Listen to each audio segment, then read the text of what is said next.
How are you all? I hope कि सब बहुत अच्छे से अपना ध्यान रख रहे हैं घर पे और सब बहुत अच्छे से पढ़ाई भी कर रहे हैं. सो आई गेस कि you have started finding interest in chemistry और केमिकल रिएक्शंस भी आपको बहुत अच्छे से समझ रहे हो और आप सॉल्व कर पा रहे हो, है ना? क्योंकि मुझे बहुत अच्छे से सबके होमवर्क क्वेश्चंस मिले हैं, सबने बहुत अच्छे से ट्राई किया है और ऑलमोस्ट सभी के आंसर्स राइट थे. So I am impressed and I appreciate your hard work and I must say कि आप लोग बहुत अच्छा कर रहे हो और इससे भी अच्छा कर सकते हो. So keep on learning the things in such a wonderful वे. तो हम लोग पहले थोड़ा सा होमवर्क डिस्कस कर लेते हैं. तो होमवर्क में मैंने आपको लास्ट वीडियो में वैसे डबल डिस्प्लेसमेंट रिएक्शन सिखाई थी, राइट? तो डबल डिस्प्लेसमेंट रिएक्शंस में जैसे कुछ रिएक्शन हो गया आपका NaOH प्लस H2SO4, है ना? तो it would give Na2SO4 plus H2O. Acid plus base neutralisation है. This is your sulphuric acid. Okay, sulphuric acid. हम हमेशा एसिड जो है वो डाइल्यूट फॉर्म में लेते हैं. डाइल्यूट फॉर्म में, डाइल्यूट मतलब पानी में मिक्स करके, ठीक है? तो इसके आगे लिखा रहेगा एक्वस, AQ. और ये क्या है हमारा? ये हमारा सोडियम हाइड्रोक्साइड नाम का बेस है. Sodium hydro oxide. अब मैंने बताया था आपको कि डबल डिस्प्लेसमेंट रिएक्शंस जनरली दोनों ही रिएक्टेंट का फिजिकल स्टेट जो है वो एक्वस ही होता है. हम सॉल्यूशंस ही लेते हैं, ठीक है? So this is base, this is acid. Sulphuric acid का स्पेलिंग ठीक से दिख रहा है क्या? कि मैं फिर से लिख दूं, आई गेस बिना अब ठीक होगा. Sulphuric acid. ओके, ये क्या है हमारा? ये जो कंपाउंड है ये है सोडियम सल्फेट. ये एक सॉल्ट है और सोडियम के सारे ही सॉल्ट वाटर सॉल्युबल होते हैं. तो आपको यहाँ पे एक्वस सॉल्यूशन मिलेगा. ये है हमारा वाटर. अब वाटर का फिजिकल स्टेट क्या होगा? कई स्टूडेंट्स ने AQ लिख के भेजा था. तो let me tell you students, water हमेशा सिर्फ लिक्विड रहेगा. ये खुद लिक्विड है, ये खुद सॉल्वेंट है. इसकी वजह से तो जो भी चीज इसमें डिसॉल्व होती है तो एक्वस सॉल्यूशन बनता है. तो इसको हम एक्वस नहीं लिख सकते, इसको हम बहुत इज्जत देते हुए लिक्विड लिखेंगे, ठीक है? अब इसको बैलेंस करना है तो आई गेस यहाँ पे 2 लगाने से आपका बैलेंसिंग बहुत अच्छी से, और यहाँ पे 2 लगाने से हो जाता है. Okay, so this is one example of double displacement reaction जहाँ पे सोडियम और हाइड्रोजन एक दूसरे को डिस्प्लेस कर रहे हैं, इसलिए double displacement, right? And this is an exception. यहाँ पे आपको प्रेसिपिटेट नहीं मिला है, सिंपल पार्टल एक्सचेंज हुआ है एक न्यूट्रलाइजेशन रिएक्शन होने की वजह से. अब ये अगर सोडियम की जगह कोई और सॉल्ट होता जो सॉल्युबल नहीं होता तो शायद आपको प्रेसिपिटेट मिल सकता था. बट उस केस में फिर ये बेस भी जो है ये अच्छा सा एक्वस नहीं होता, वाटर सॉल्युबल. ये भी मतलब इनफेयरली या पार्शियली सॉल्युबल होता, तो ये खुद एक प्रेसिपिटेटेड सॉल्यूशन रहता, तो सॉल्यूशन में रिएक्शन इतने अच्छे से हो नहीं पाता. एनीवेज, आगे चलते हैं. अब ये एग्जांपल में मुझे यही बताना था कि वाटर का आप लिक्विड लिखा करो. अब कुछ एग्जांपल्स जो हमने होमवर्क में थ्योरी क्वेश्चंस दिए थे मैंने आपको, वो डिस्कस कर लेते हैं. पहला क्या था आपका? Sodium potassium chloride plus silver nitrate gives you. So potassium chloride, potassium के क्लोराइड Cl, है ना? अब इसका ऑक्सीडेशन स्टेट 1 प्लस, इसका 1 माइनस. फॉर्मूला क्या बनेगा? KCl itself, right? प्लस आपका क्या है? सिल्वर नाइट्रेट बोला है तो Ag, और नाइट्रेट होता है NO3, right? Ag 1 plus 1 minus. Unless and until Ag का 2 नहीं दिया है, आप 1 प्लस ही लेंगे. गिव्स क्या बोला है वहां पे? पोटेशियम नाइट्रेट मतलब K 1 plus NO3 1 minus. Balance formula सही है. Plus silver chloride AgCl, that's it, right? The equation is balanced. अब क्या ये कंप्लीट इक्वेशन है? मुझे ऐसा होमवर्क जिसने भेजा है, let me tell you dear children, this is आधा अधूरा आंसर. आंसर में आपको क्या करना है? यहाँ लिखना है एक्वस, यहाँ लिखना है एक्वस, यहाँ पे भी लिखना है आपको एक्वस, और ये है आपका AgCl व्हाइट प्रेसिपिटेट, ठीक है? तो यहाँ आपको फिजिकल स्टेट क्या देना है? प्रेसिपिटेट देना है. ओके, आंसर में अब आप लोग एक टास्क है आज के लिए आपके पास कि लेक्चर खत्म होने के बाद इटसेल्फ तुरंत आप लोग ने जितने भी मैंने आपको होमवर्क क्वेश्चंस दिए थे सारे, addition, decomposition, displacement, double displacement के अब तक, वो सारे क्वेश्चंस में आपने जो जो बैलेंस की थी रिएक्शंस, वो रिएक्शंस में सारे ही कंपाउंड्स के नाम आप बोल के देखोगे कि क्या आप इस रिएक्टेंट को नेम कर पा रहे हो, क्या आप इसको कर पा रहे हो, क्या इस प्रोडक्ट का नाम आपको पता है, क्या इसका नाम आपको पता है. बेस्ट होगा आप एक पेंसिल लेके नीचे नाम लिखते चलो और वेरीफाई करो कि क्या आपने सही नाम लिखे हैं या नहीं लिखे, ठीक है। इससे क्या होगा, आपको बाय डिफॉल्ट फॉर्मूले याद हो जाएगी बहुत सारे कंपाउंड्स के, तो आपको ये वैलेंसी वाला बना के उसको स्टेबल फॉर्मूला बनाने की जरूरत नहीं पड़ेगी। आप देखोगे कि आप रोज ये काम करो, थोड़ा थोड़ा रोज एक बार ही फॉर्मूले खोल के सबके नामकरण करके देखो, आपको अपने आप फॉर्मूले ही याद हो जाएंगे, ठीक है। बस केमिस्ट्री बहुत इजी है, एक बार फॉर्मूले दिमाग में बैठने की देर है। नेक्स्ट क्वेश्चन क्या था आपका, aluminium metal Al plus copper chloride CuCl2, ठीक है। कॉपर 2 क्लोराइड दिया था तो ये 2 प्लस रहेगा, ये 1 माइनस, क्रॉस करोगे फॉर्मूला बना CuCl2, गिव्स क्या है aluminium chloride, so Al is 3 plus, chlorine is 1 minus, cross करोगे आप, है ना, नंबर्स को, तो AlCl3 फॉर्मूला बनेगा, प्लस क्या मिल रहा है यहाँ पे कॉपर मेटल। अब फिजिकल स्टेट्स डिटरमाइन करने, पहले तो बैलेंस करना जरूरी है। यहाँ पे 3 क्लोरीन है, यहाँ 2 क्लोरीन है, तो बैलेंस करोगे तो यहाँ 3 लिखोगे और यहाँ 2 लिखोगे, सही है, ठीक है। तो क्लोरीन बैलेंस हो गया, कॉपर 3 हो गया, 3 लिख दोगे, एल्यूमिनियम 2 हो गया, 2 लिख दोगे, सो 2Al plus 3CuCl2 gives 2AlCl3 plus 3Cu। अब फिजिकल स्टेट्स, मेटल है, सॉलिड रहेगा, सिंगल डिस्प्लेसमेंट रिएक्शन है, ये क्या रहेगा एक्वस रहेगा, ये क्या रहेगा एक्वस रहेगा, ये क्या रहेगा सॉलिड रहेगा, सही, बिल्कुल सही। Next question, sodium chlorate gives sodium chloride plus oxygen gas. अब मेरे पास सोडियम क्लोरेट नाम का सिंगल रिएक्टेंट है जिससे मुझे 2 प्रोडक्ट्स मिल रहे हैं, तो ये डीकम्पोजिशन रिएक्शन का एग्जांपल है, सही। अब क्लोरेट आयन क्या होता है ये आप याद ही कर लो, ClO3 1 minus, so chlorate ion is ClO3 1 minus, sodium 1 plus, तो फॉर्मूला क्या बनेगा डायरेक्टली NaClO3, है ना, ये स्पेस को हटाते हुए हम पास में लिख लेते हैं NaClO3, so this is your chlorate ion, sodium chlorate, ये सॉलिड रहेगा, इसको आप हीट करोगे बेसिकली तो आपको मिलेगा sodium chloride plus oxygen gas बोला तो O2, बैलेंस करो, 3 है 3 लेकिन 2, तो यहाँ भी 2 है ना, ऑक्सीजन इधर 3 है इधर 2 है, तो क्रॉस, उधर 2 से मल्टीप्लाई करेंगे इधर 3 से मल्टीप्लाई करेंगे। अब सोडियम और Cl 2 बार हो गया तो यहाँ 2 लिख दो, खत्म, ABCD पे जाने की जरूरत नहीं है, ओरली आप ये कर सकते हो, विद प्रैक्टिस आप सीख जाओगे। NaCl का फिजिकल स्टेट क्या रहेगा, कोई मुझे बता सकता है, ये तो गैस रहेगा, बिल्कुल सही है, अब कैसे बताओगे, चलो मैं लिख देती हूँ, ये सॉलिड रहेगा, okay done. Fourth question, okay so what is our fourth question, zinc metal plus oxygen gas gives us zinc oxide, right, so zinc metal Zn, oxygen gas बोला है तो O2, it gives zinc oxide ZnO, clear. So metal बोला है तो physical state solid, इसका gaseous, ये होगा आपका सॉलिड। ऑब्वियसली मैग्नीशियम रिबन को बर्न करते हैं, वैसी कुछ रिएक्शन याद आ रही है, तो यहाँ पे भी ऑक्सीजन के साथ रिएक्ट हो रहा है जिंक, मतलब एक्चुअली हम जिंक को हीट कर रहे हैं या फिर बर्न कर रहे हैं, कंबस्ट कर रहे हैं ऑक्सीजन की प्रेजेंस में। अब मेरा फिजिकल स्टेट हो गया, अब बैलेंस करोगे, 2 ऑक्सीजन है तो आप 2 लिखोगे, करेक्ट, अब जिंक भी 2 है तो आप यहाँ पे भी 2 लिखोगे, हो गया इक्वेशन बैलेंस। इसके नीचे इनके नाम लिखना जरूरी है, तभी आपकी इक्वेशन जो है वो कंप्लीट मानी जाएगी, अदरवाइज आधी अधूरी मानी जाएगी। तो अब तक तो मैं आपको रिएक्शन सिखा रही थी और आप बैलेंसिंग कर रहे थे, तो आपको माफी थी, सॉरी जिंक ऑक्साइड है ये, लेकिन अब इसके बाद से आपको माफी नहीं मिलेगी। आप जब भी मुझे होमवर्क भेजते हो तो मुझे इस तरीके से कंप्लीट फॉर्मेट में आपकी इक्वेशन चाहिए, बैलेंसिंग होनी चाहिए, फिजिकल स्टेट्स होने चाहिए, नीचे नाम लिखे होने चाहिए, ठीक है। फिफ्थ क्वेश्चन हमारा क्या है, beryllium fluoride plus magnesium metal,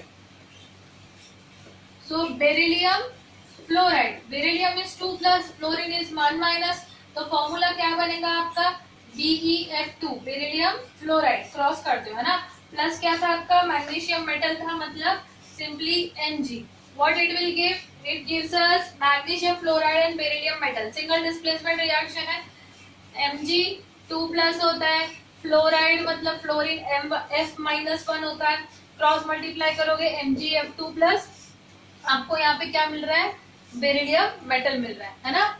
तो अब आप इसको बैलेंस करोगे तो फ्लोरीन बैलेंस है, मैग्नीशियम बैलेंस है, बेरिलियम बैलेंस है, सब कुछ बैलेंस है, no need to balance anything.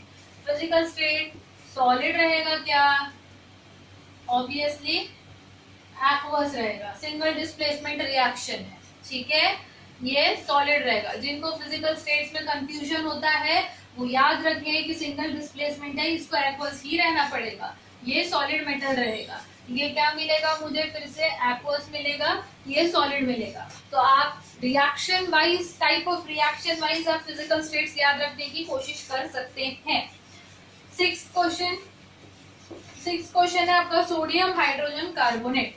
Sodium hydrogen carbonate क्या होता है, ये 1 प्लस है, HCO3 1 minus, balance formula, correct. ये सॉल्ट है तो इसका फिजिकल स्टेट सॉलिड रहेगा। On heating basically it would give decomposition है, सिंगल रिएक्टेंट में क्या मिला है मुझे, सोडियम कार्बोनेट, मतलब Na1 प्लस, कार्बोनेट होता है 2 माइनस, है ना। क्रॉस करोगे क्या फॉर्मूला बनेगा, Na2CO3 प्लस मुझे मिलता है CO2 गैस प्लस मुझे मिलता है H2O लिक्विड, सही है।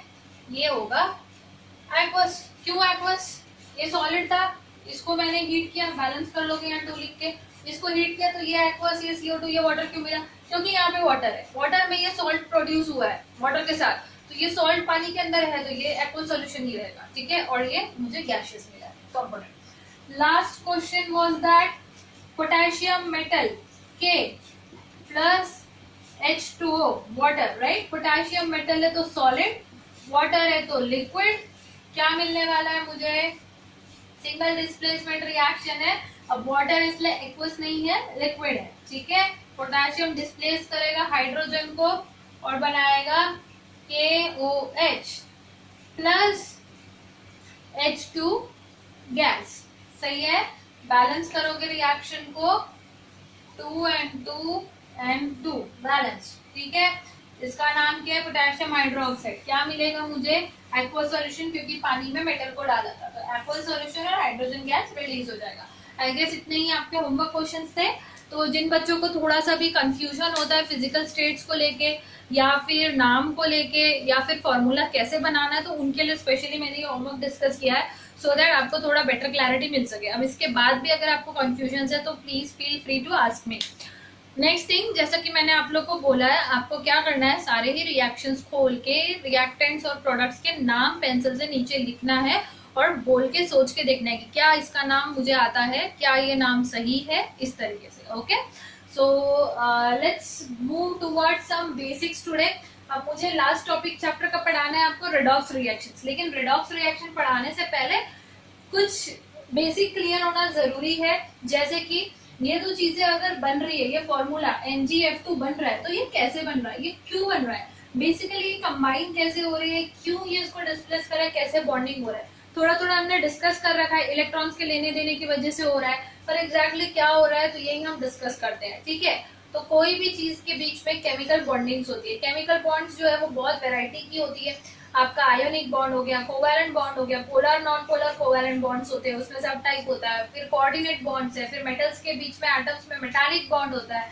तो ये बहुत सारी चीजें हैं, तो हम इतना डिटेल में आगे 11th-12th में बहुत पढ़ेंगे। अभी सिर्फ हमारे सिलेबस के according will stick strictly towards ionic and covalent bond, ठीक है। तो मैं आपको आयोनिक और कोवैलेंट बॉन्ड इन शॉर्ट समझा दे रही हूँ सो दैट आज की क्लास के बाद आपके सारे कंफ्यूजन क्लियर हो जाए, ताकि आपको रिडॉक्स बहुत इजीली अच्छे से समझ आ पाए, ठीक है। जैसे कि आपको पता है कि पीरियोडिक टेबल के लास्ट ग्रुप के एलिमेंट्स को क्या बोला जाता है, जीरो ग्रुप एलिमेंट्स, या फिर हम लोग बोलते हैं नोबल गैसेस, क्योंकि उनकी वैलेंसी बेसिकली होती है 0। तो हीना, मीना और करीना 0 रन पे आउट, ठीक है। आई गेस मैंने आपको क्रिकेट टीम सिखाया है नॉन मेटल्स का। अगर मैंने नहीं सिखाया है तो I will share the link in the group today, ठीक है। तो आप उसको देख के थोड़ा सा ये याद कर सकते हो कि ये नोबल गैसेस है। उनका अगर हम इलेक्ट्रॉनिक कॉन्फ़िगरेशन देखते हैं तो मुझे क्या दिखेगा, 2, 2,8, 2, 18, 2, 8, 18, 8, 18 कहाँ से 8 8 हो गया, sorry, 2, 8, 18, 32, 8 again and so on. ठीक है, तो आप देखोगे कि आउटर मोस्ट शेल में हमेशा ही यहाँ पे 8 इलेक्ट्रॉन्स है।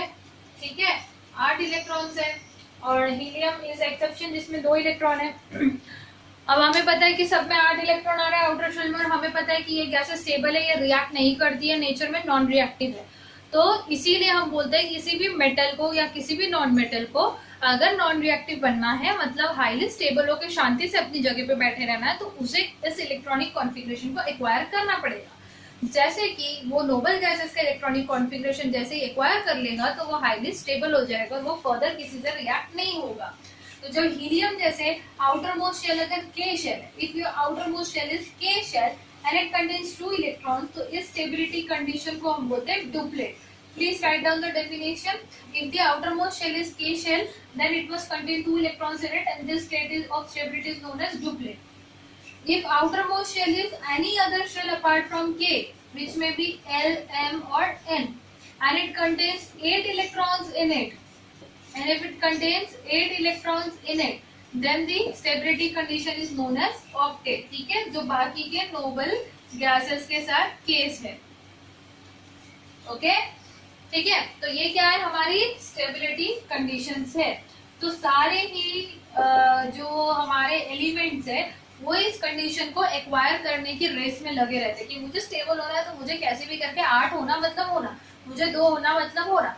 तो हीलियम के आसपास के जितने एलिमेंट्स है वो हीलियम जैसा इलेक्ट्रॉनिक कॉन्फ़िगरेशन एक्वायर करने की कोशिश करेंगे, मतलब हाइड्रोजन, लिथियम, बेरिलियम, बोरॉन। ठीक है, ये 4 हाइड्रोजन, लिथियम, बेरिलियम, बोरॉन, ये 4 एलिमेंट जो है लिथियम हीलियम जैसा कॉन्फ़िगरेशन एक्वायर करने की कोशिश करेंगे। और जो बाकी नियॉन के आसपास के, लाइक कार्बन के बाद से हो गया कार्बन, नाइट्रोजन, ऑक्सीजन, फ्लोरीन, फिर सोडियम, मैग्नीशियम हो गया, ये नियॉन बनाने की कोशिश करेंगे एल्यूमिनियम तक के। फिर उसके बाद के जो है वो एर्गॉन बनाने की कोशिश करेंगे, फिर क्रिप्टॉन की लाइन के क्रिप्टॉन बनाने की कोशिश करेंगे, मतलब क्रिप्टॉन मतलब इसके जैसा कॉन्फ़िगरेशन एक्वायर करने की। ओके, सो लेट्स सी कैसे होता है ये। अब फर्स्ट 10 एलिमेंट्स हैं जिनको हम डिस्कस कर लेते हैं थोड़ा सा।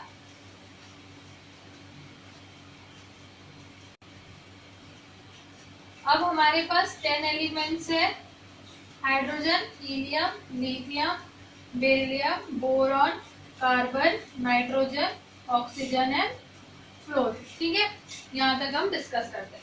तो हाइड्रोजन के पास एटॉमिक नंबर क्या है 1, सो इलेक्ट्रॉनिक कॉन्फ़िगरेशन इज 1। इसके पास 2, इसका 2, 1, 2, आई गेस आप कॉन्फ़िगरेशन निकाल सकते हो, आपने 9th स्टैंडर्ड में ये बेसिक पढ़ा हुआ है। आप प्लीज इसको रिकॉल करके ये चीज सीखो। Carbon 2, 4, nitrogen 2, 5, right. Atomic numbers 1 लिखना है क्या, 2, 3, 4, 5, 6, 7, 8, 9। एटॉमिक नंबर क्या होता है, आउटर शेल में कितने इलेक्ट्रॉन्स है, 2, 6, 2, 7, है ना। एटॉमिक नंबर मतलब टोटल नंबर ऑफ इलेक्ट्रॉन्स और protons present in any atom. ठीक है, क्योंकि प्रोटॉन इक्वल्स टू इलेक्ट्रॉन्स, तो तभी एटम हमारा न्यूट्रल होता है। और इन इलेक्ट्रॉन्स का जो अरेंजमेंट है डिफरेंट शेल्स में according to the capacity of shell, उसको हम बोलते हैं इलेक्ट्रॉनिक कॉन्फ़िगरेशन। कैपेसिटी कैसे दी जाती है, 2n² फॉर्मूला से दी जाती है। n is the number of shell, we are already discussed this. तो मेरे पास हाइड्रोजन के पास एक ही इलेक्ट्रॉन है, अब इसको क्या करना है, हीलियम बनना है। तो ये तो या तो एक इलेक्ट्रॉन ले ले बेटा, या तो उसकी इच्छा है कि वो दे भी सकता है, सिर्फ न्यूक्लियस बचा सकता है। ठीक है, दोनों केस कर सकता है। अब हीलियम कुछ करना है क्या, ऑलरेडी स्टेबल है, तो 0 इलेक्ट्रॉन्स लेगा या देगा। तो यही तो इसकी वैलेंसी है ना, वैलेंसी इसकी कितनी होगी 1, है ना, क्योंकि इसको स्टेबल होने के लिए 1 इलेक्ट्रॉन चाहिए। लिथियम को क्या करना है, 1 इलेक्ट्रॉन देना है, या तो ऑक्टेट करने के लिए 1 इलेक्ट्रॉन दे देगा, तो 2 ही बचेंगे इसके पास, बराबर है। तो ये स्टेबल हो गया, डुप्लेट में आ गया। Otherwise it can gain 7 electrons, 1 electron दे दे या तो 7 इलेक्ट्रॉन ले ले, तो 2, 8 हो गया ऑक्टेट। बट इजी क्या है, 7 इलेक्ट्रॉन्स पुल करना या इजीली 1 इलेक्ट्रॉन देने में एनर्जी कम लगेगी, एक एनर्जी देने में, राइट। तो एक इलेक्ट्रॉन देने में कम एनर्जी रहेगी, तो बेस्ट क्या होगा, ये एक इलेक्ट्रॉन दे देगा और हमारे पास इसका कॉन्फ़िगरेशन 2 बचेगा, तो इसकी वैलेंसी भी 1। वैसे ये 2 इलेक्ट्रॉन देंगे, इनकी वैलेंसी 2। अब ये 3 इलेक्ट्रॉन देगा, इसकी valency 3। It can do anything, या तो 4 ले सकता है या तो ये 4 दे सकता है, so it will basically share, ना ये देगा ना ये लेगा, वैलेंसी होगी इसकी 4 कार्बन की। नाइट्रोजन 5 देगा, या फिर 3 लेना इजी होगा टू कंप्लीट ऑक्टेट, 3 लेना, तो इसकी वैलेंसी होगी 3, ये 3 इलेक्ट्रॉन लेगा। ऑक्सीजन भी 2 इलेक्ट्रॉन लेगा, सही है। फ्लोरीन भी 1 इलेक्ट्रॉन लेगा, ऑक्सीजन की वैलेंसी 2, फ्लोरीन की 1, सही है ना।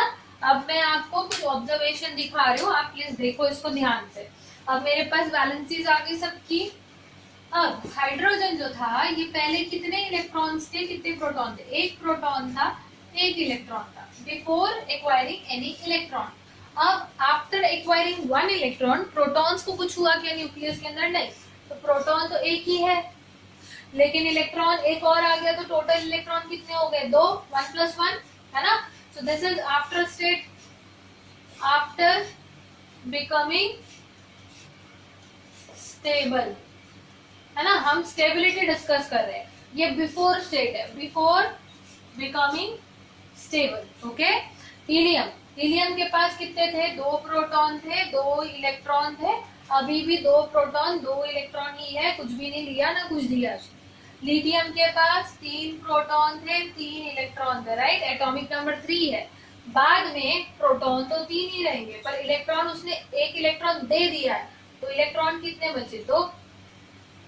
अब क्योंकि वहां पे इलेक्ट्रॉन प्रोटॉन इक्वल थे, तो कोई चार्ज था लिथियम पे, नहीं, 0। यहाँ पे क्या हो गया, एक पॉजिटिव चार्ज ज्यादा है, सो 3 - 2 + 1, सो ये क्या बन चुका है अब, लिथियम प्लस, ये एक आयन बन चुका है, सही। हीलियम तो एज इट इज रहेगा, 0 चार्ज। इसके हाइड्रोजन ने भी 1 इलेक्ट्रॉन गेन किया, हाइड्रोजन 1 है ना, ये +1 1+ लिखो, या फिर बेरिलियम ने 2 इलेक्ट्रॉन दिए हैं, तो 2 प्रोटॉन, सॉरी 4 प्रोटॉन बेरिलियम के पास होते हैं, है ना, 4 प्रोटॉन और 2 ही इलेक्ट्रॉन बचे हैं। ओरिजिनली क्या था, 4 प्रोटॉन 4 इलेक्ट्रॉन थे, तो अब इसके पास 2 पॉजिटिव चार्जेस है एक्स्ट्रा, राइट। वैसे ही बोरॉन के पास होंगे 3 पॉजिटिव चार्जेस, है ना, यू कैन कैलकुलेट। कार्बन का कुछ नहीं होने वाला है, वी कैन नॉट से वो क्या शेयर कर रहे हैं, कितना शेयर कर रहे हैं, कैसे। नाइट्रोजन, नाइट्रोजन ने क्या किया है, 7 प्रोटॉन्स थे, 7 इलेक्ट्रॉन्स थे, इसने 3 इलेक्ट्रॉन एक्वायर किए, प्रोटॉन तो 7 है, इलेक्ट्रॉन 10 हो गए हैं, राइट। तो 10 इलेक्ट्रॉन होने की वजह से टोटल चार्ज इस पे आया है 3-। This is the nitride ion, है ना, जो आपको मैंने चार्ट दिया था, आप ध्यान से देख सकते हो कि ये चीज है वहां पे। Oxygen, oxygen will acquire 2 electron, so -2, it will acquire 1 electron, so fluorine 1-, बराबर, ठीक है। तो ये क्या बन गए मेरे पास, आयंस बन गए। अब ये आयंस क्यों बने, क्योंकि इनको स्टेबल होना था, अपने कॉन्फ़िगरेशंस क्या करने थे, नोबल गैस वाले लेकर आने थे, बाय गिविंग और टेकिंग एट एनी कंडीशन, ठीक है। अब हम देखते हैं आगे कि बॉन्ड कैसे बनता है, आपको आयन कैसे बन गया, अगर इतना समझ गया तो। एक और ऑब्जर्वेशन इसमें, ये जो है कार्बन के ऊपर ये सारे मेटल्स हैं, metals are generally what they are doing, they are donating the electrons, क्योंकि उनके आउटर शेल में लेस देन 4 इलेक्ट्रॉन होते हैं, 1, 2 और 3, तो जनरली उनके लिए इजी है 1, 2 और 3 इलेक्ट्रॉन डोनेट करना, इस वजह से प्रोटॉन का नंबर बढ़ता है और they form positively charged ion. तो इलेक्ट्रॉन्स को कट्टी बोलते हैं, तुम जा रहे हो मुझसे दूर, जाओ, मुझे तो स्टेबल होना है, ठीक है, तो कट्टी वाला आयन बनाते हैं cation, so cation is the positively charged ion.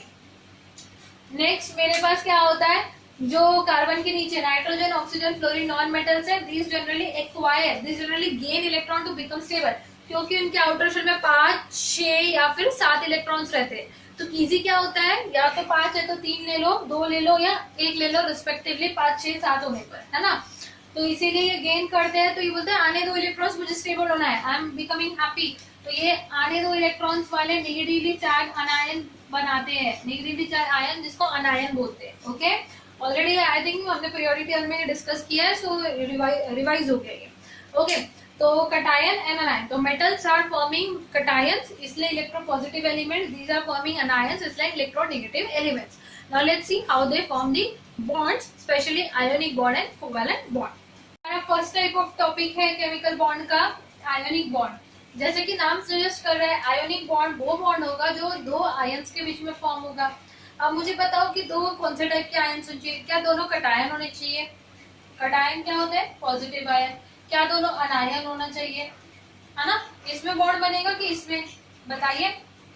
Actually किसी में भी नहीं, because we know that same charges repel each other whereas opposite charges attract each other. तो बॉन्ड बनेगा पॉजिटिव और नेगेटिव के बीच में, ना कि पॉजिटिव पॉजिटिव या नेगेटिव नेगेटिव आयन के बीच में. ठीक है. तो दो कटायंस कभी जुड़ नहीं सकते, दो अनायन जुड़ नहीं सकते, लेकिन एक कटायन एक अनायन जुड़ सकता है. और हमें पता है कि कटायन कौन बनाता है? कटायन हमेशा बनाते हैं मेटल्स, राइट. और अनायन बनाते हैं हमेशा नॉन मेटल, करेक्ट. तो हमारा हमेशा, सॉरी, अनायन ही लिखना चाहिए, नॉन मेटल लिखना चाहिए था, जो मैं आपको समझाने की कोशिश कर दी. सो नॉन मेटल,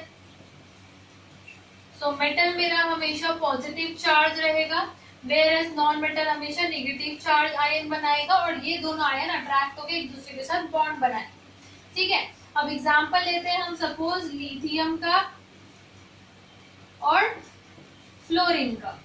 लिथियम का एटॉमिक नंबर है 3, electronic configuration 2,1, atomic number 9, 2,7. Correct. Lithium का आयन कैसा होगा? यहाँ पे 2 इलेक्ट्रॉन्स है, यहाँ पे 1 इलेक्ट्रॉन है. सही. ये क्या है फ्लोरीन का? यहाँ पे 2 इलेक्ट्रॉन्स है, और यहाँ पे, सॉरी, इस तरीके से, अरे यार, चलो फिर से बना लेते हैं इसका सर्कल. बेचारे की शेल बहुत खराब हो गई थी. हाँ. तो अब क्या होगा यहाँ पे? 1 2 3 4 5 6 7. तो अभी 1 इलेक्ट्रॉन की यहाँ पे वैकेंसी है. ठीक है. तो इसको 1 इलेक्ट्रॉन यहाँ पे चाहिए है. लिथियम को ये 1 इलेक्ट्रॉन डोनेट करना है स्टेबल होने के लिए. सही है. तो it will donate this electron to this fluorine, है ना. अपने आउटर शेल से डोनेट करेगा. तो ये दोनों क्या करेंगे? अब इसको स्टेबल होना है, ये बोलेगा इलेक्ट्रॉन दूर जा, तो ये अपना इलेक्ट्रॉन रिलीज कर देगा बाहर. जैसे इसको हम किसी मीडियम में डालेंगे जहाँ पे इलेक्ट्रॉन लूज कर सके, उसको इतना इनफ एनर्जी गेन हो जाए कि वो इलेक्ट्रॉन बाहर निकल सके. ठीक है. तो जैसे इलेक्ट्रॉन लूज होगा, अब बाहर इलेक्ट्रॉन आ गया एक बारी, तो ये इलेक्ट्रॉन को कौन पुल करने की कोशिश कर रहा है? Fluorine being the receptor of the electrons, ये ढूंढ ही रहा है कि कहीं से मुझे इलेक्ट्रॉन मिल जाए. तो fluorine will acquire this lost electron, है ना, जो ये लिथियम से बाहर आ चुका है. तो जैसे ही ऐसा होगा तो लिथियम क्या करने वाला है? फाइनल स्टेज क्या बनने वाली है मेरे पास? लिथियम अपना पॉजिटिव आयन बनाने वाला है कुछ इस तरीके से. ये लिथियम है, ये 2 इलेक्ट्रॉन्स है, ये बन चुका है पॉजिटिवली चार्ज, क्योंकि 1 इलेक्ट्रॉन जा चुका है. 1 इलेक्ट्रॉन जो बाहर चला गया था, सपोज ये दोनों एक्वस मीडियम में है, तो वो इलेक्ट्रॉन एक्वस मीडियम के थ्रू फ्लोरीन के पास आएगा. तो फ्लोरीन के पास आते ही फ्लोरीन क्या हो चुका है? अब फ्लोरीन के पास 1 इलेक्ट्रॉन बढ़ चुका है ना. तो फ्लोरीन के पास अब टोटली 8 इलेक्ट्रॉन आ चुके हैं आउटर शेल में. तो इस चक्कर में ये नेगेटिव आयन बन चुका है. ठीक है. तो this positive ion will attract that negative ion, और यहाँ पे electrostatic force of attraction exist करेगा. इलेक्ट्रोस्टैटिक मतलब क्या? Charges at rest, electrically charge particles है इसलिए इलेक्ट्रो. ठीक है. And they are at rest इसलिए electrostatic. So the bond formed between two negatively charged ions due to electrostatic force of attraction between them is known as ionic bond. The compound with ionic bond between its ions या फिर between its elements like LiF, lithium fluoride, क्या बनेगा मेरे पास? lithium fluoride नाम का compound बनेगा. So this compound with the ionic bond between its element will be known as ionic compound. Okay. Next thing, ionic bond is always formed between a metal and a non-metal. First वाला हमेशा metal रहेगा, second वाला non-metal रहेगा. Clear? अब हम structure देखते हैं, ionic bond का स्ट्रक्चर कैसा होता है। अब ऐसा तो नहीं होगा कि एक ही लिथियम है, मैंने बहुत सारा लिथियम का थोड़ा सा ऐसा टुकड़ा रख दिया, एक फ्लोरीन गैस थोड़ी सी उसमें फ्लश कर दी, ठीक है। अब मेरे पास बहुत सारे n नंबर ऑफ लिथियम के एटम्स होंगे उस थोड़े से टुकड़े में, और बहुत सारे n नंबर ऑफ एटम्स होंगे फ्लोरीन के उतनी सी गैस में, है ना। तो बहुत सारे यहाँ पे Li पॉजिटिव बनने वाले हैं एक्चुअली, और बहुत सारे F नेगेटिव बनने वाले हैं, ठीक है। तो सारे के सारे Li पॉजिटिव क्या करेंगे, सारे के सारे F नेगेटिव को अपनी तरफ पुल करेंगे, ओके। कुछ इस तरीके से अगर क्यूब जैसा स्ट्रक्चर मैं आपको बता दूं, अगर यहाँ पे मेरे पास लिथियम है, दिस इज लिथियम, ठीक है, Li पॉजिटिव, तो ये अपने आसपास क्या करेगा, इलेक्ट्रॉन डोनेट करने की वजह से ये पॉजिटिव हो चुका है, तो इलेक्ट्रॉन लेके जितने भी फ्लोरीन नेगेटिव हुए वो सारे फ्लोरीन को ये अट्रैक्ट करेगा। सपोज यहाँ पे फ्लोरीन है F माइनस, यहाँ पे भी फ्लोरीन है F माइनस, और यहाँ पे भी फ्लोरीन है F माइनस, ठीक है। अब ये F माइनस क्या करेंगे, अपने से आसपास के सारे लिथियम को अट्रैक्ट करने की कोशिश करेंगे, सो Li प्लस, है ना। अब ये लिथियम फिर से इस फ्लोरीन को खींचेगा, ठीक है। फ्लोरीन का एटम बड़ा होना चाहिए लिथियम से, इस बात का आप ध्यान रखें, लिथियम को छोटा बनाए, फ्लोरीन को बड़ा बनाए। अब फ्लोरीन जो है यहाँ पे भी है, तो ये क्या बन गया, एक क्यूबिकल स्ट्रक्चर जैसा बन गया, एक क्रिस्टल बन गया है, ठीक है। तो ionic compounds are actually crystalline in nature. जहां भी आपको मेटल और नॉन मेटल दिख रहा है और आपको पता चल रहा है कि ये आयोनिक कंपाउंड है, तो ये क्रिस्टल फॉर्म में रहेगा, इसका एक एक मॉलिक्यूल, ओके। नेक्स्ट एग्जांपल एक और देते हैं, फिर मैं आपको होमवर्क देके आज की क्लास हम खत्म करते हैं। नेक्स्ट एग्जांपल है, सपोज आपके पास मैग्नीशियम फ्लोराइड बनाना होता, ठीक है। मैग्नीशियम फ्लोराइड क्या होगा, Mg का एटॉमिक नंबर कितना होता है, 12, राइट। सो 12 होने की वजह से इलेक्ट्रॉनिक कॉन्फ़िगरेशन कितना होगा Mg का, 282, है ना, 282। So this is Mg, atomic number 12। अच्छा चलो 2 मिनट में इंक भर लेते हैं पेन में, लाइट चल रहा है तो रेड इंक आपको विजिबल होती है, तो चलो इससे शुरू करते हैं। 2,8,2 है ना, तो 2,8,2। तो अब इसको क्या करना है, ऑक्टेट करना है, आउटर शेल में 8 चाहिए, तो या तो यहाँ पे क्या कर सकता है, 6 इलेक्ट्रॉन गेन कर सकता है to become octet stability condition acquire करने के लिए, या फिर ये 2 इलेक्ट्रॉन डोनेट कर, इजी क्या है, 6 लेना या 2 देना, ऑब्वियसली 2 इलेक्ट्रॉन डोनेट करना, है ना। तो it won't acquire electrons but it will donate electrons. और फ्लोरीन तो आपको पता ही है 9, 2,7, it will it will gain 1 electron, है ना। तो Mg